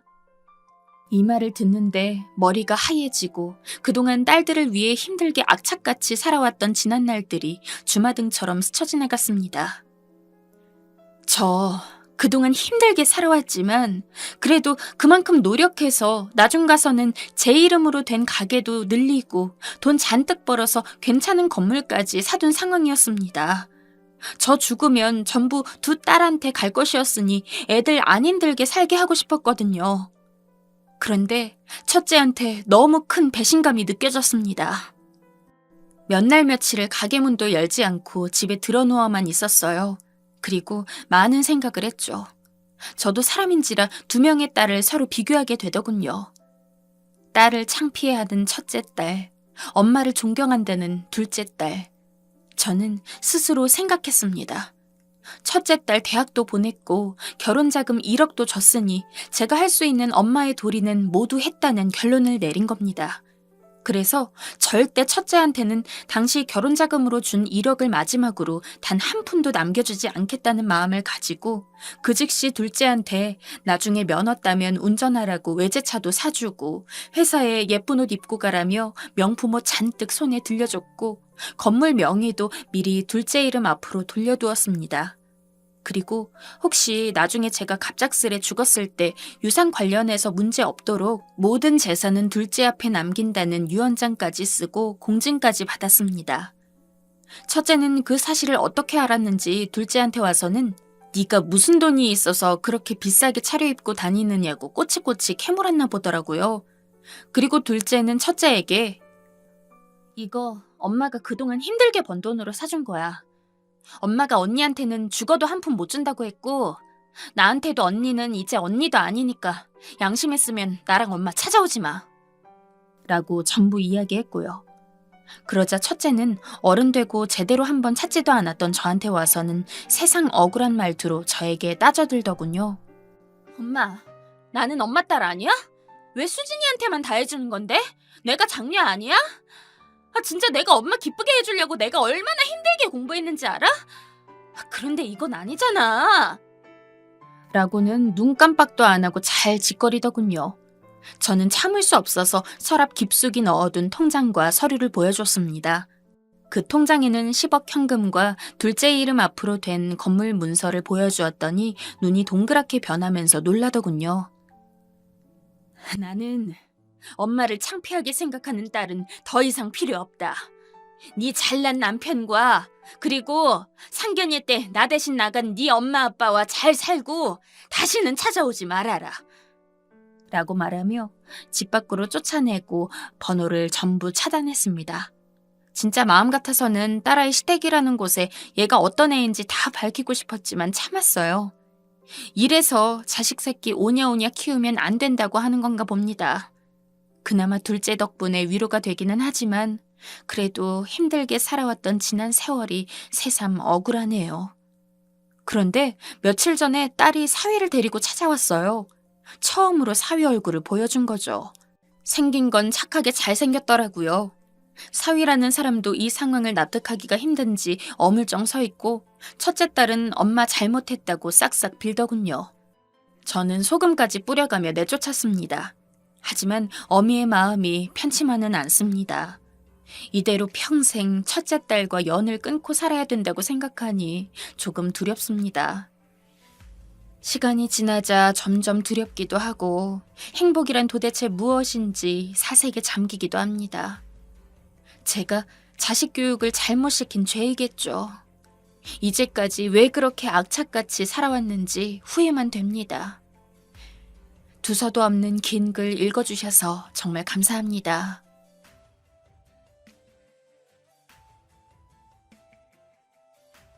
안녕하세요. 노숙자로 살다가 정신 차리고 열심히 살고 있는 아저씨입니다. 오늘은 용기 내어 제 이야기를 해보려고 합니다. 매일 일기를 쓰고 있지만 영상으로나마 제 사연이 남아있으면 좋겠다는 생각을 했거든요. 제 글 좀 잘 다듬어 주셔서 아직 세상이 살만하다는 걸 많은 분들에게 알려주고 싶습니다. 제가 배운 게 없어 글이 들쑥날쑥 하더라도 이해해 주세요. 날 때부터 고아원에서 자랐습니다. 남들은 다 있는 부모님이 저만 없었죠. 어릴 때야 엄마와 아빠의 존재가 제대로 뭔지도 모르니 그냥저냥 지냈지만 어느 정도 크고 나니까 왜 나는 엄마랑 아빠가 없을까라는 생각이 들더라고요. 게다가 고아원에 맡겨진 애들 중에서도 주기적으로 부모님이 찾아오는 애들이 있었는데 흙먼지 잔뜩 일으키며 하며 달려가는 애들의 모습을 보면서 내심 제 부모님도 저를 찾아오지 않을까 밤까지 새가며 기다리기도 했고 단 하루도 저를 찾아오지 않는 부모님 때문에 울기도 많이 울었습니다. 너무도 사랑을 받고 싶어서 매일같이 고아원 선생님들에게 붙어 다니면서 관심을 끌려고 했었지만 고아원이라는 게 한두 명만 보호하고 있는 게 아니잖아요. 고아원 선생님들은 저보다 더 돌봄이 필요한 어린애들과 시간을 보내느라 저는 뒷전이었습니다. 그런 유년 시절을 보내다 보니 학교에 갈 나이가 되면서도 저는 자연스럽게 위축되더라고요. 다른 애들은 삐까번쩍한 가방에 옷에 예쁘게 차려입고 등교를 하는데 저만 고아원에서 먼지나 잔뜩 먹은 헌옷에 헌가방. 물론 처음에는 그러면서도 좋은 친구를 사귈 수 있을 거라는 기대감이 있었습니다. 하지만 첫 등교날 담임 선생님이 시켜서 주변에 앉은 아이들과 가족 이야기를 나누는데 나는 엄마 아빠가 없어서 고아원에 살고 있어. 라고 하자마자 한 아이가 우리 엄마가 엄마 아빠 없는 애들이랑은 놀지 말랬어. 라면서 등을 돌리더라고요. 어린 마음에 그 모습이 얼마나 충격적이었는지. 제가 대뜸 울음을 터뜨리니까 놀란 담임 선생님이 와서는 자초지종을 묻고 저에게 그런 말을 한 친구에게 부모님이 안 계신다고 해서 그렇게 같은 반 친구를 상처 입히면 안 돼. 라는 이야기를 했지만 이미 그 친구의 모든 한마디가 뇌리에 꽂힌 상황이었어요. 안 그래도 성격이 내성적이었던 저는 더욱더 반 친구들과 어울리지 못했죠. 또한 반 친구들 역시 굳이 그런 저랑 대화를 한다거나 자기 무리에 끼워서 함께 다니고 싶어 하지 않았습니다. 그래도 초등학생 때는 아직까지 애들이 순수한 맛이 있어서 심하게 문제가 생기거나 하지 않았지만 문제는 중고등학교였어요. 야, 너 엄마 아빠 없다며? 당시 반에서 꼭 한두 명은 있는 노는 아이들에게 전 아주 좋은 타겟이었습니다. 매일 고아원에 사는 버러지라는 폭언을 듣고 심심하면 그 아이들의 주먹질에 뺨이 퉁퉁 부어서 하교하기 일쑤였죠. 주변 사람들이 제 몰골을 보고 힐끔힐끔거리는 것 또한 너무 수치스럽고 부끄러웠지만 무엇보다도 견디기 힘들었던 것은 그 아이들의 폭력에 대해서 어떠한 반항도 하지 못하는 제 자신이었습니다. 얼굴도 모르는 부모님이 원망스럽고 제가 그렇게 맞고 들어가도 크게 신경 써주지 않는 고아원 선생님들 또한 원망스러웠어요.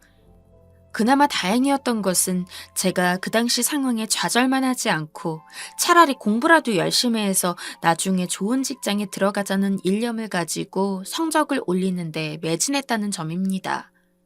물론 성적이 잘 나온다고 해서 양아치 놈들이 저를 괴롭히지 않는 건 아니었지만 적어도 담임 선생님은 제 성적 때문에라도 저한테 관심을 가져주더라고요. 하지만 막상 대학에 갈 시즌이 되자 저는 도저히 대학에 다닐 수가 없었어요. 전부 돈 때문이었죠. 그동안 학교를 다니면서도 전단지를 돌리거나 하는 등 학교 몰래 알바를 해오곤 했지만 그것만으로는 등록금을 도저히 모을 수 없었습니다.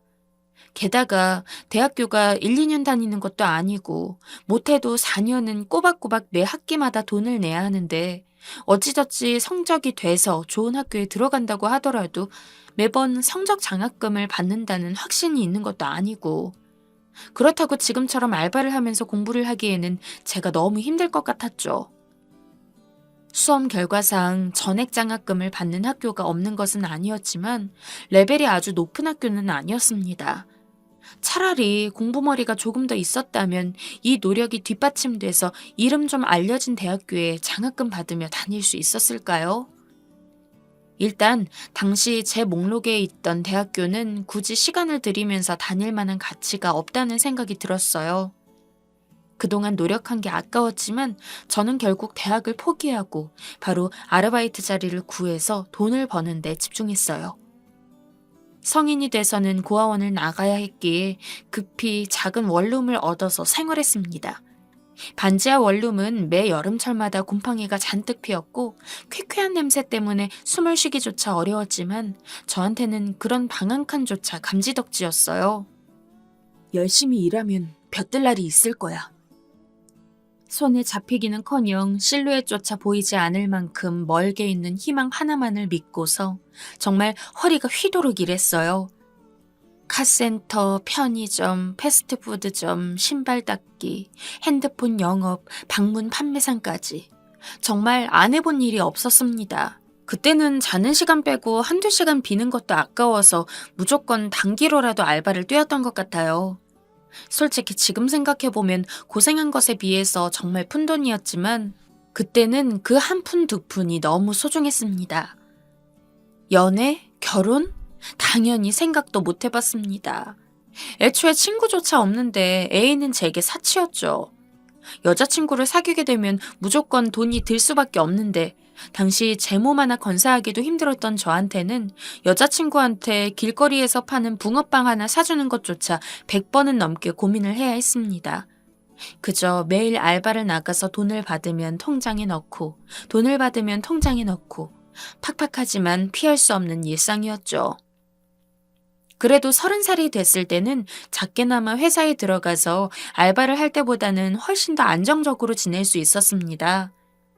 아르바이트는 조금만 잘못해도 금방 잘리고 다른 사람들이 제 자리를 차지하는 경우가 많아서 여러모로 곤란할 때가 있었는데 적어도 회사는 정규직이기 때문에 그렇게 쉽게 잘리기도 힘들고 결국 저 혼자만 알아서 열심히 하면 그만큼 보상이 돌아오는 곳이었으니까 처음 면접에 붙고 합격했다는 문자를 받았을 때는 너무 기뻤던 것 같아요. 진호 씨, 일 똑바로 안 해? 어떻게 이런 신뢰를 가지고 우리 회사에 붙었어? 아무리 신입이어도 그렇지.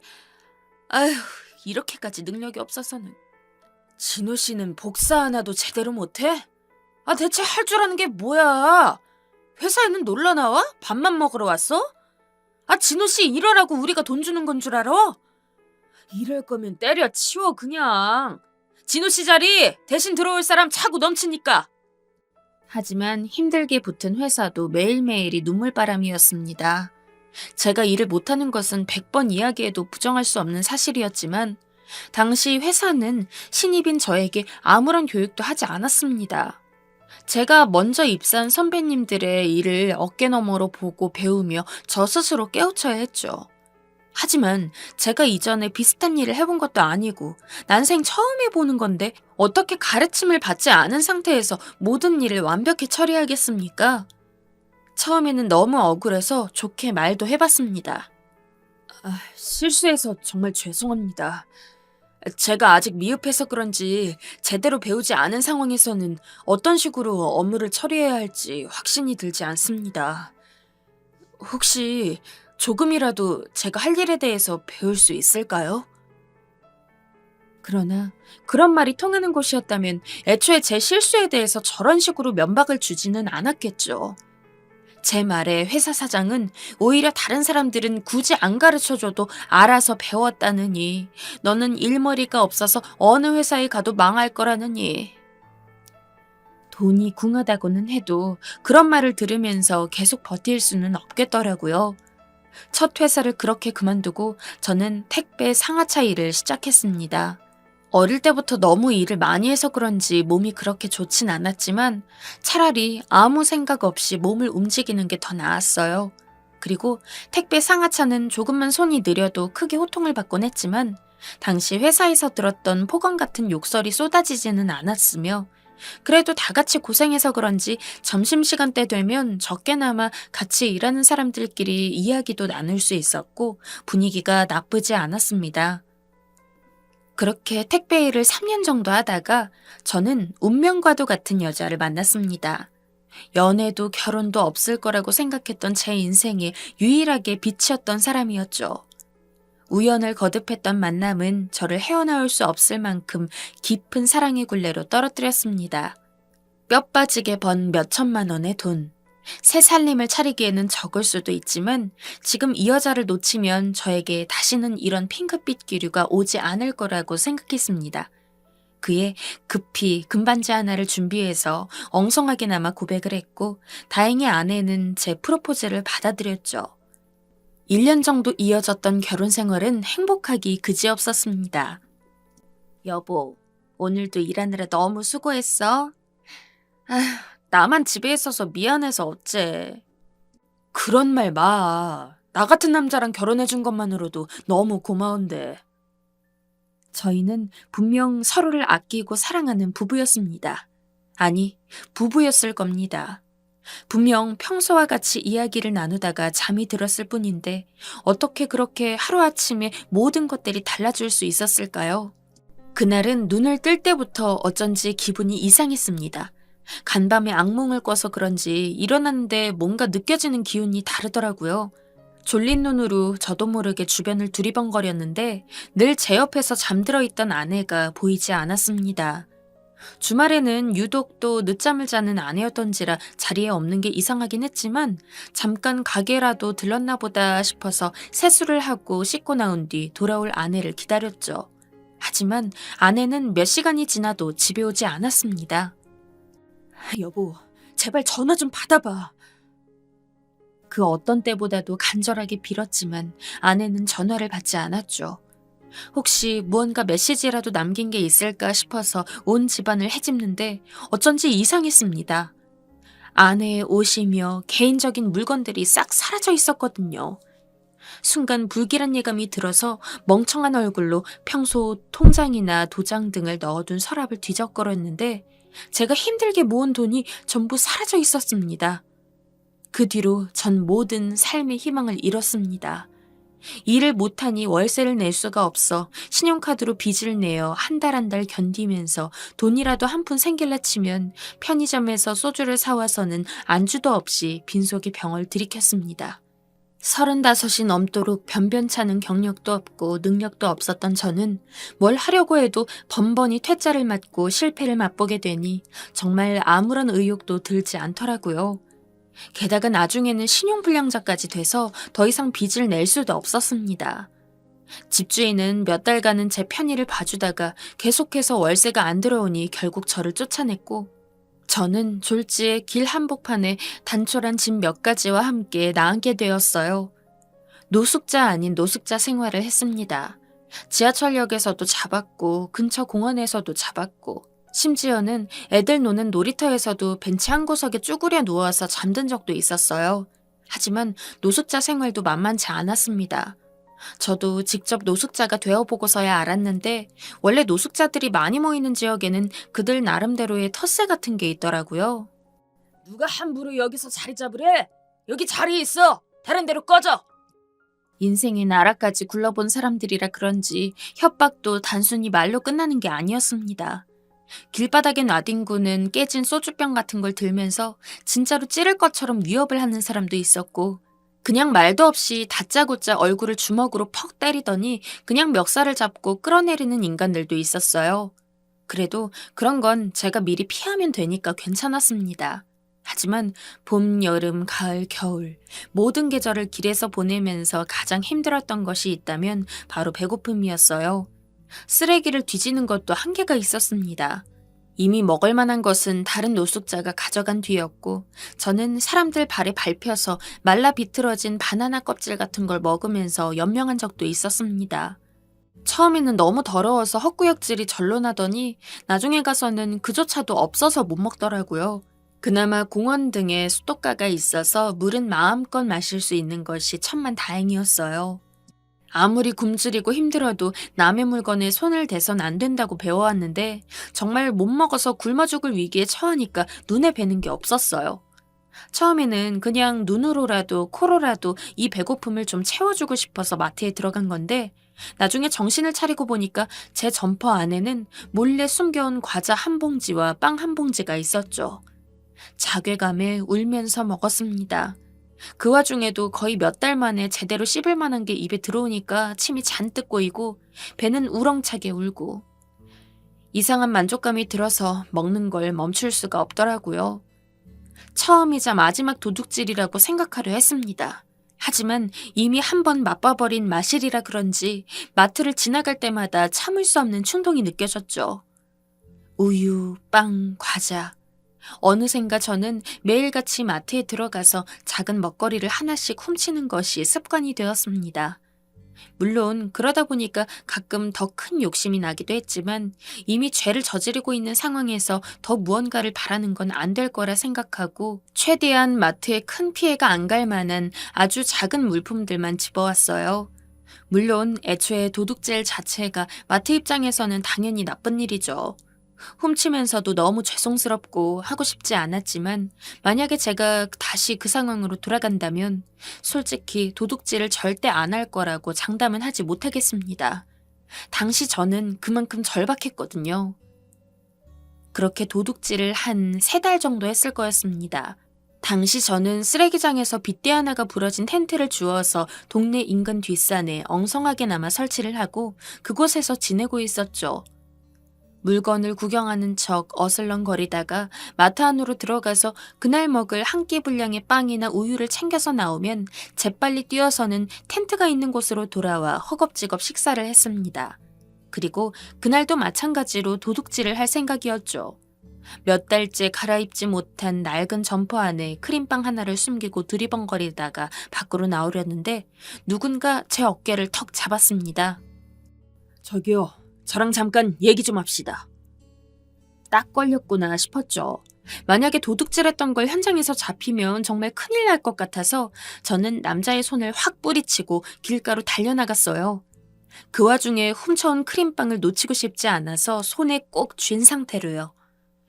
눈이 잔뜩 내렸던 겨울이었던지라 빙판에 수십 번을 미끄러질 뻔했습니다. 그래도 계속 달렸습니다. 그러자 남자는 뒤에서 안 잡을 테니 조심하라고 천천히 가도 된다고 소리를 치더라고요. 놀라긴 했지만 그런 식으로 해서 절 잡으려는 수법이라고 생각했죠. 숨이 턱끝까지 찰 정도로 달려서 텐트까지 돌아오고 나서야 비로소 안심이 되더라고요. 하지만 며칠간은 눈치가 보여서 마트에 가지 못했습니다. 비록 하루에 한 끼, 그것도 제대로 된 밥은 한 번도 먹지 못했지만 어쨌든 먹을 수 있는 음식으로 배를 채우다 보니까 하루만 굶어도 배에서 꼬르륵 소리가 나고 난리더라고요. 억지로 잠을 청하면서 배고픔을 잊으려고 노력했습니다. 입구에서 등을 돌린 채 몸을 웅크리고 가만히 누워있는데 텐트 근처에서 부스럭 소리가 났습니다. 가끔 가다가 등산하는 사람들이 지나가곤 해서 이번에도 그런 사람이라고 생각했는데 그 인기척은 10분이 넘도록 텐트 주변을 떠나지 않더라고요. 뭐 하는 사람인가 싶어서 지퍼를 열고 내다봤더니 그때 마트에서 저를 잡았던 남자였습니다. 너무 놀라서 도망갈 준비를 하자 남자가 황급히 말했습니다. 해코지하려고 온 거 아닙니다. 안심하세요. 손에는 라면과 버너 그리고 소주 한 병이 들려 있었죠. 남자는 제 텐트 근처에 버너를 넣고 냄비에 물을 올려 라면을 끓였습니다. 맛있는 냄새가 나니까 저절로 긴장이 풀어지더라고요. 슬쩍 눈치를 보며 라면을 먹기 위해 나가자 남자는 자신이 마트 사장이라고 했습니다. 사실 이전부터 저희 마트 물건 훔쳐가는 거 알고 있었습니다. 막상 그렇게 마트 사장을 직접 눈앞에 두니 너무 면목이 없더라고요.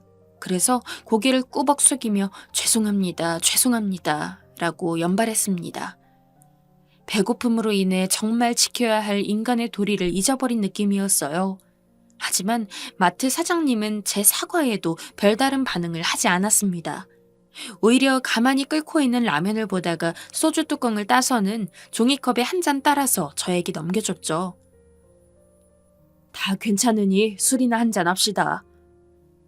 제가 이렇게까지 밑바닥 인생을 살기 시작한 이후로 이처럼 저를 아무렇지 않게 대해주는 사람은 처음이었습니다. 한 잔, 두 잔 술잔을 기울이다 보니 애써 잊으려고 노력했던 제 옛날 이야기들이 방언처럼 술술 터졌습니다. 어릴 적부터 부모님이 없어서 고아원에서 자랐고 학창 시절에는 변변찮은 친구도 없이 거의 왕따로 지내면서 열심히 공부도 하긴 했지만 돈이 없어 대학에 못 가고 처음 취직한 직장은 폭언과 모욕으로 인해서 그만두었으며 나중에는 정말 인생을 함께할 수 있는 평생의 동반자를 만났다 생각했지만 그 동반자가 전 재산을 가지고 도망갔다는 이야기까지 참 구질구질했을 겁니다. 정말 열심히 살고 싶었는데 이제 더는 견딜 수가 없더라고요. 특히 마누라가 도망간 뒤부터는 모두 손을 놓았습니다. 저 너무 살고 싶지가 않아요. 어떻게든 재기해보려 일자리를 찾으려 했던 적도 있었지만 신용불량자라서 아무도 저를 써주지 않았습니다. 처음에는 분명히 담담하게 제 이야기를 시작했던 것 같은데 어느새 때가 꼬질꼬질 낀 얼굴에 눈물이 한 움큼 흐르고 있더라고요. 애써 닦아보려고 해도 혼자 속에 품고 있던 서름은 멈출 생각을 하지 않았습니다. 어린애처럼 엉엉 소리를 내면서 울고 있는데 면이 다 부른 라면만을 뒤적이며 가만히 제 이야기를 듣던 마트 사장님은 저를 꽉 껴안아줬어요. 누구에게나 시련은 있습니다. 하지만 그 시련은 극복할 수도 있습니다. 제가 도와드리겠습니다. 처음에는 눈물을 추스르느라 사장님이 뭐라고 하는지도 몰랐습니다. 하지만 다음날 아침 일찍이 제가 있던 텐트로 온 마트 사장님은 아직 잠도 덜 깬 저를 데리고는 목욕탕에 갔어요. 그리고 자신이 목욕탕비를 내고는 저와 함께 목욕을 했습니다. 너무 오랜만에 씻어서 어색하긴 했지만 한결 깨끗해진 저를 보니 기분이 상쾌했어요. 게다가 사장님은 거기서 그치지 않았습니다. 목욕탕 근처에 있던 시장으로 저를 데리고 가더니 이것저것 옷을 대주면서 반팔에 긴팔에 청바지까지 전부 몇 벌씩 사주었죠. 내일부터 제 마트에서 일해보세요. 조금만 배워도 아마 쉽게 할 수 있을 겁니다.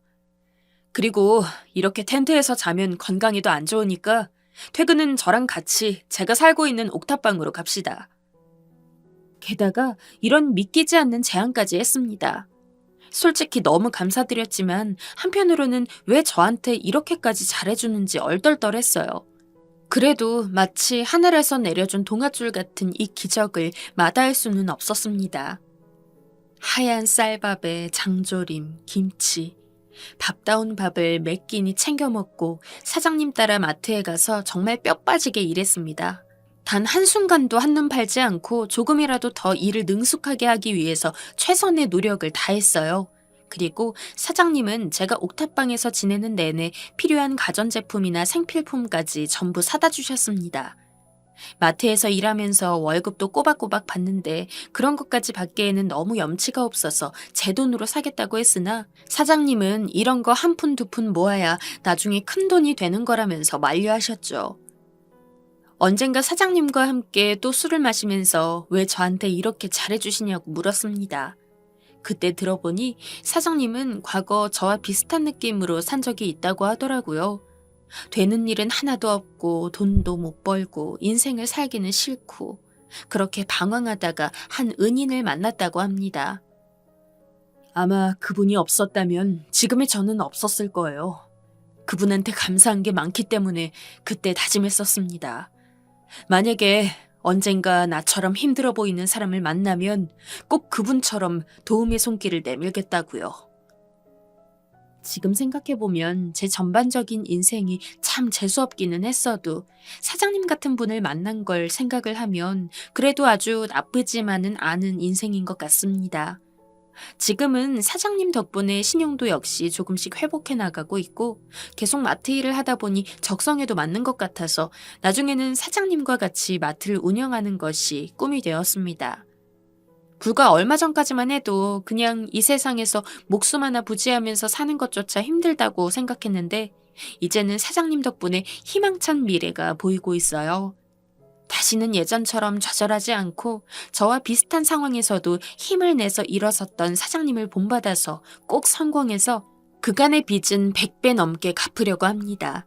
그리고 나중에 저 역시 성공하면 꼭 저와 같은 사람들을 돕고 싶어요. 사장님, 너무 감사하고 사랑합니다.